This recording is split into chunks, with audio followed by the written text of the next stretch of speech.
I am married to a rich man. I am married to a rich blesser in Durban. But as for my husband, he does not have a manhood. Yes, you heard me right. My husband, he does not have a PP. My name, a Shona name, Tashinga. I am 30 years old.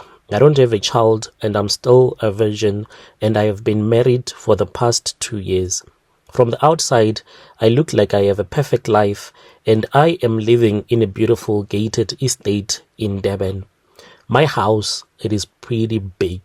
I do have 2 maids, but we don't stay with them. And we do have security guards on the outskirts of the estate and in the inside. My husband and I, we drive expensive vehicles. I never worry. I don't know when was the last time that I ever went out for a grocery shopping, maybe to go and buy my clothes and other electrical gadgets like a phone and a laptop. But as to go and shop groceries, to push a trolley, my maids, they do that. My maids, they are South African, and the condition, according to my husband, was that he wanted a maid with a driver's license and experience to drive a car. So these maids of mine, they do, and they go and they shop for me. And I don't even know how to buy electricity, even airtime. I might come out as if I am someone that is arrogant, but that is the kind of a life that I have been living here in South Africa. On social media, my husband, he does not allow me that much to be on social media. I rarely post. I really do not post a lot, especially my pictures here on Facebook.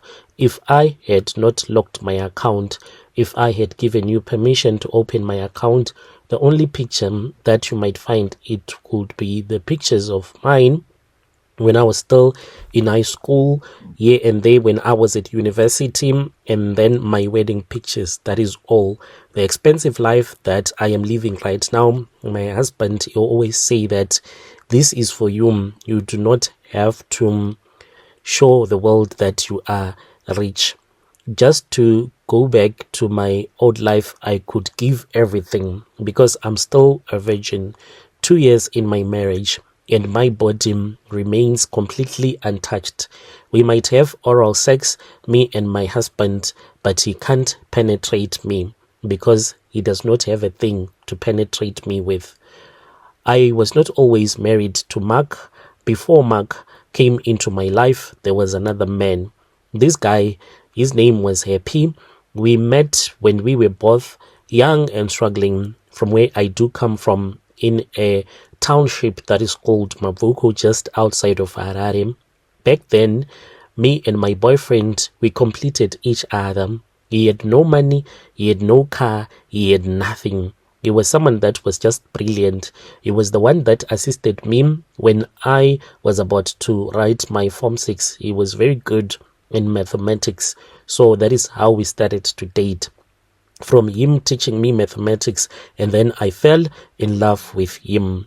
So we both went to university. He was 2 streams ahead of me, and then he became a graduate, and he was surviving on a tiny entry-level salary. Sometimes we would go on dates, but when I say that we used to go on dates, it was more about just going and then you just hang out in the park and then you come back home. That was the kind of a date that my boyfriend could afford. We could only buy cheap street food. If you could buy me a burger, it will be once a year. So I loved him with all of my heart, and he respected me because I had said that once you are financially stable, then you and I, we can sleep together, or you can marry me first, because I did not want to lose my virginity. I had this dream of losing my virginity, maybe in an expensive hotel by the sea, looking at the sea whilst I was making love to the man of my dreams. So this dream, it seemed as if it was really far away from my boyfriend. I started to resent him slowly but surely because he could not provide for the things that I wanted. That was when my husband entered into my life. As compared to Happy, my ex-boyfriend. Mark is a successful guy. He came to our neighborhood. He came to drop one of his friend. So I was sitting with other girls. He rolled down the window of his BMW and he was looking at us, but I had the feeling that he was particularly looking at me because we had a moment where we were sharing eye contact, and even though I was with other girls, but my heart was banging so fast when I saw this guy driving an expensive BMW with a nice GP number plate.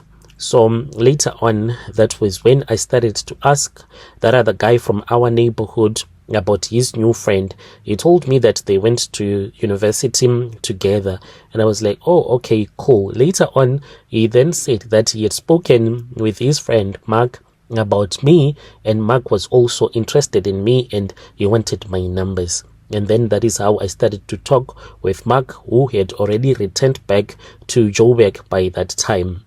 This guy, he then asked me if there was any Mukuru booth close to my place, and I said yes, of course. He said, can you go there? I'm going to send you some money.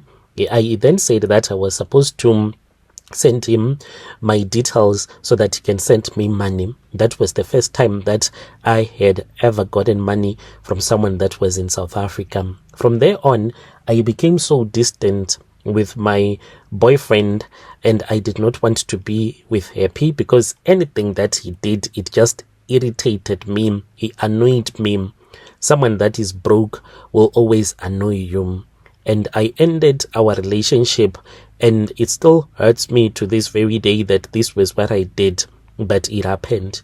A few months later, Mark came back to Zim, and then he proposed to me in front of my auntie, and I was happy. A couple of days, my auntie had gone and had told my dad that there were visitors that were going to come to his house, so we were supposed to prepare for the lobola negotiations. Without even learning each other, me and Mark, we just jumped into this marriage. Before I could find out that the guy, he was a ritualist, so I was so excited.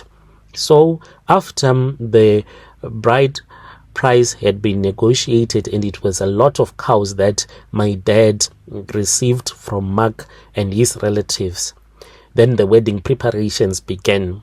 Mark told me that any place that I wanted to have that wedding, it could happen.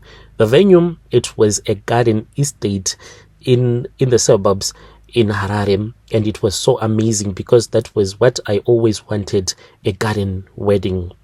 After the wedding, to my surprise, we were supposed to go on a vacation on our honeymoon, me and Mark, but somehow he kept on postponing. I was staying at my parents' house, he was staying at his parents' house. We had not yet made love at that time. At that time, that was when he told me that I should not leave for my friends, because my friends, they were always like, when are you going on your honeymoon? And they were always asking me. So I was giving pressure on him, and then he said to me, I do not like a woman that gives me pressure. Let us go because this is what you want. Next time, you should never give me pressure again. When we were on the flight, we were not talking to each other. Actually, when he booked, he made sure that he did not book us for the seats that were right next to each other. You know, I cried and I said, what kind of a guy is this? And I just thought that maybe all guys that are rich, they are always controlling like this. I even tried to apologize to him during the flight when we were going on our honeymoon. When we arrived there, Brother Nash, it was so amazing.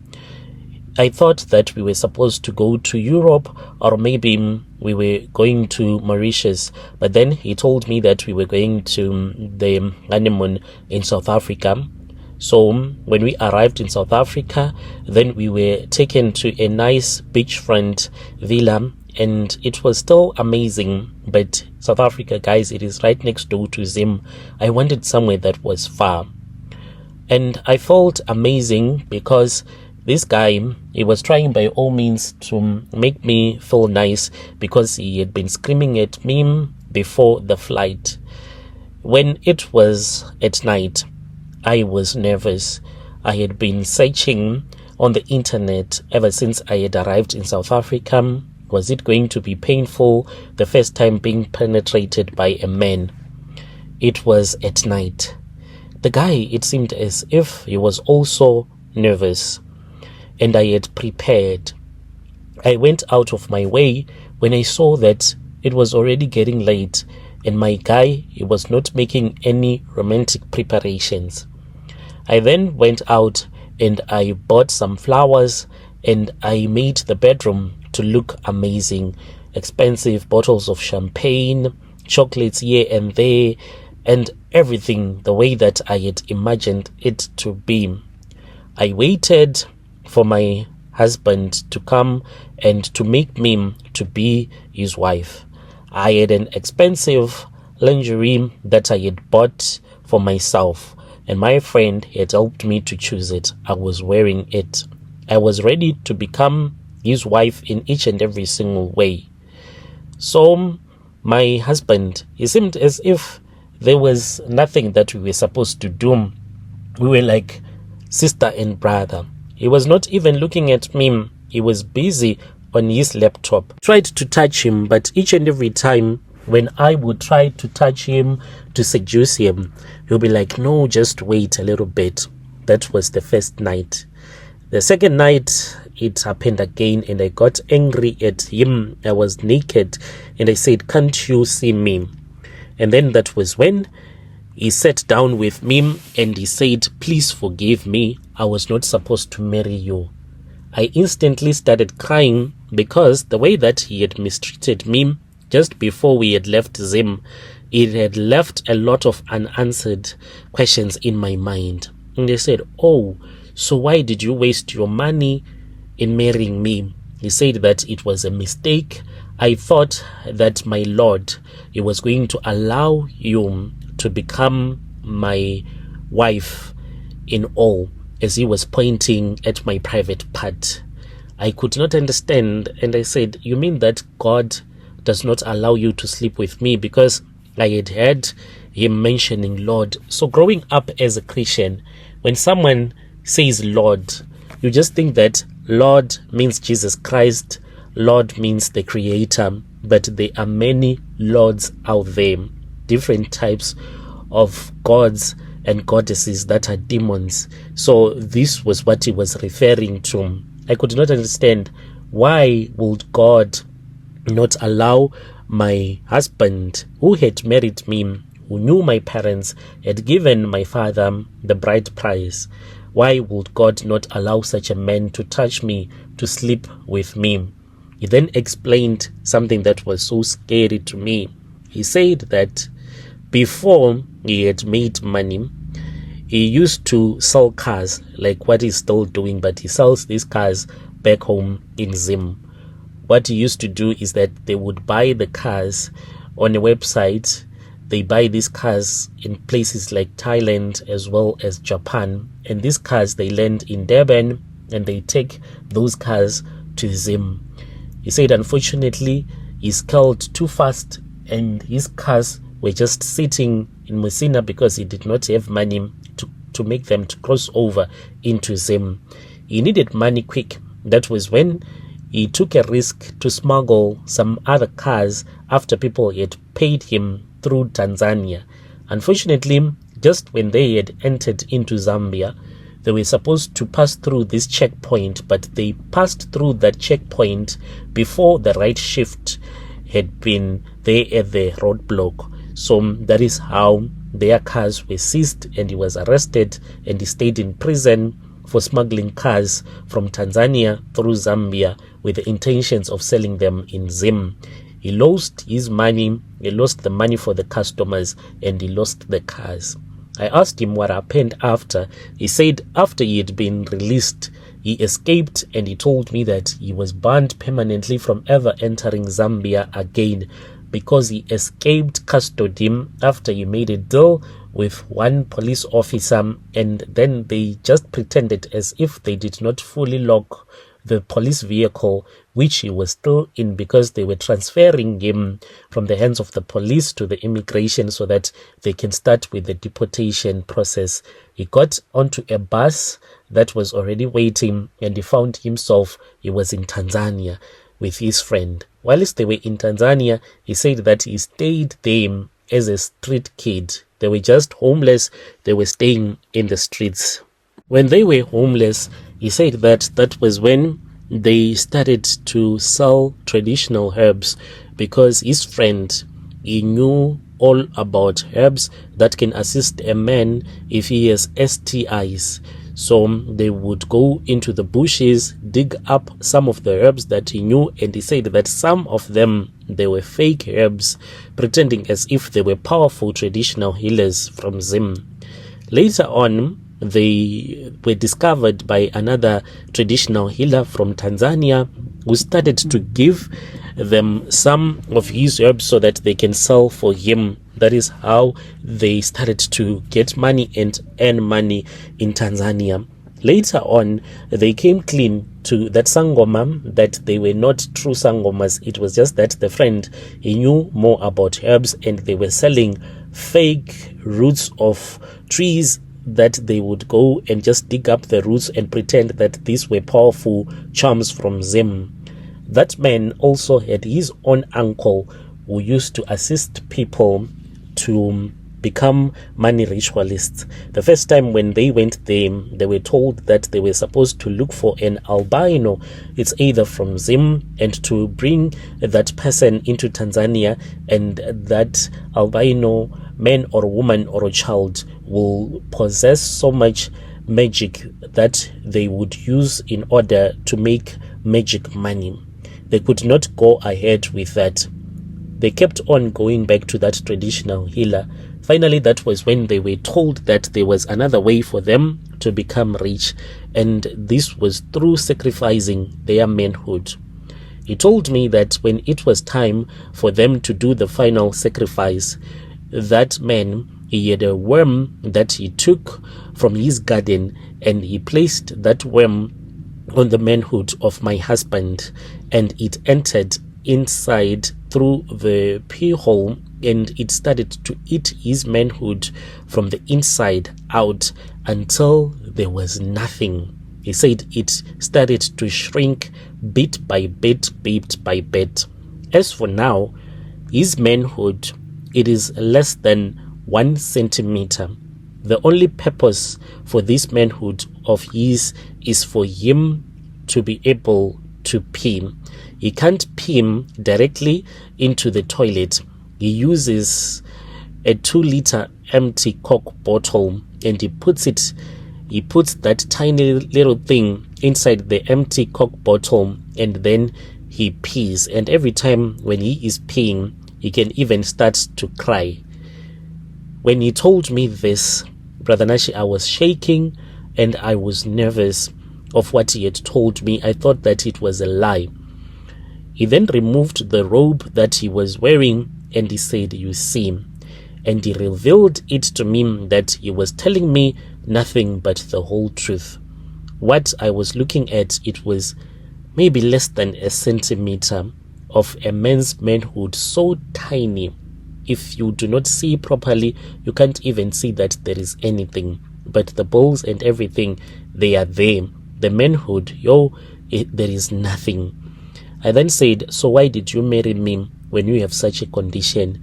He said that when he came to the location, he just fell in love with me, and he never thought that our love was going to be something that would lead into marriage, and he had no intentions of sleeping with me. He said that after he had seen that he was in love with me, he returned back to the healer and begged that traditional healer to give him a chance to get married to me, and he was allowed to marry me, but we can't have sexual intercourse where there is penetration using sexual toys or anything. We can just do oral sex. He taught me, he showed me videos of how to become intimate with a man without being intimate. So this is where I am right now. Brother Nashi, People, they do not know that this is the kind of problems that I am facing in my home. What irritates me is the mother. She is always asking, when are you going to be pregnant for my son? I am thinking about telling my mother-in-law not to bother me because her son does not have a manhood. Even if we do oral, like, I don't know, for many hours, I even tried to play around with that tiny little thing, thinking that there might be semen that will come out and he can impregnate me. There is no semen that comes out, only pee. This is where I am. I enjoy life.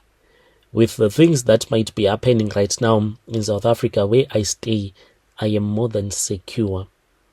And it hurts me that I can't be intimate, I can't cheat on him, because he is always sending me to be tested for my virginity.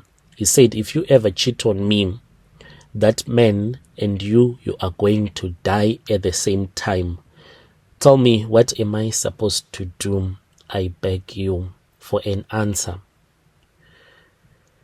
Yo, dear listeners, right there was a message that was sent to us by one of our dear sister, who is saying that all that she wants is to have a child. Her in-laws are giving her a lot of pressure, but they do not know that their son is a problem.